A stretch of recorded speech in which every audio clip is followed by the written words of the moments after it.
রংপুর বেগম রোকেয়া বিশ্ববিদ্যালয়ের আবু সাইদ, এই আহনাফ, এই মুগ্ধ এবং ওয়াসিম আকরাম সহ ফৈয়াদ সহ যারা জীবন দিয়েছেন তারা প্রত্যেকেই কোনো না কোনো ভালো শিক্ষা প্রতিষ্ঠানের ছাত্র ছিলেন, কিন্তু তারাই সাহস করে এসছেন।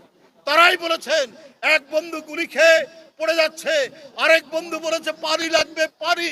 এই ধরনের আত্মদান, এই মহিমান্বিত আত্মদান পৃথিবীর কোন সংগ্রামে খুব কম দেখা যায়, যেটি আমরা বাংলাদেশে দেখেছি।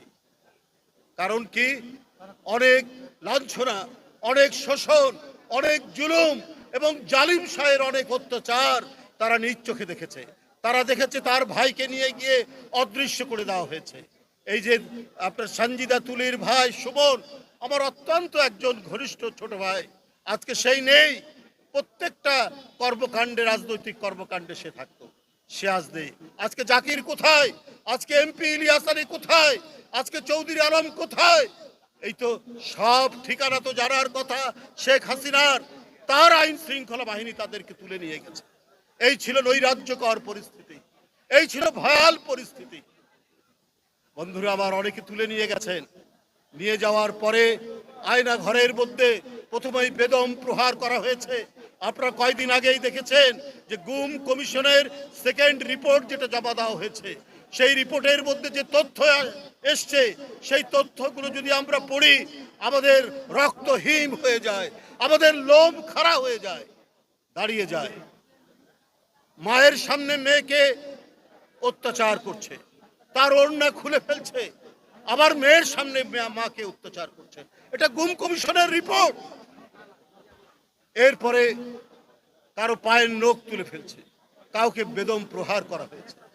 এই যে বিভৎসতা, এই যে পৈশাচিকতার কি ভয়ঙ্কর দৃষ্টান্ত স্থাপন করেছেন শেখ হাসিনা, এইটা ভাষায় বর্ণনা করা অত্যন্ত কঠিন। বন্ধুরা আমার, এই পরিস্থিতি, এই ধরনের দুরাচার, এই ফ্যাসিজমের যেন আর পুনরাবৃত্তি না হয়, সেই কারণে আমরা বারবার বলেছি। আজকে অনেকেই ঘোলা পানিতে মাছ শিকারের চেষ্টা করছেন। কেউ কেউ বলছেন নির্বাচনের পরিবেশ নেই। কেন বলছেন? আপনি এতই পরিবেশবাদী?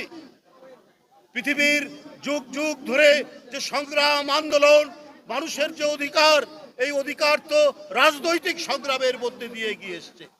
তাই রাজনৈতিক সংগ্রাম ত্বরান্বিত করতে হলে তার নির্বাচিত পার্লামেন্ট লাগবে, নির্বাচিত জনপ্রতিনিধি লাগবে, যারা জনগণের কাছে জবাবদিহিতা করবে। সেই নির্বাচনকে আপনারা কৌশলে নানা কথার ফুলঝুড়ি দিয়ে সেটাকে আপনারা বিলম্ব করাবেন, সেইটাকে আপনারা সমালোচনা করবেন। কেন? এর উদ্দেশ্য কি? আপনারা আজকে কিসের কথা বলছেন?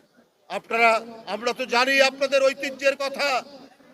শেখ হাসিনার পিছনে পিছনে একজন স্বৈরাচারের অধীনে নির্বাচনে যেতে আপনারা কার্পণ্য করেননি, সেই নির্বাচনে আপনারা গেছেন। আজকে বলছেন নির্বাচনের পরিবেশ নেই।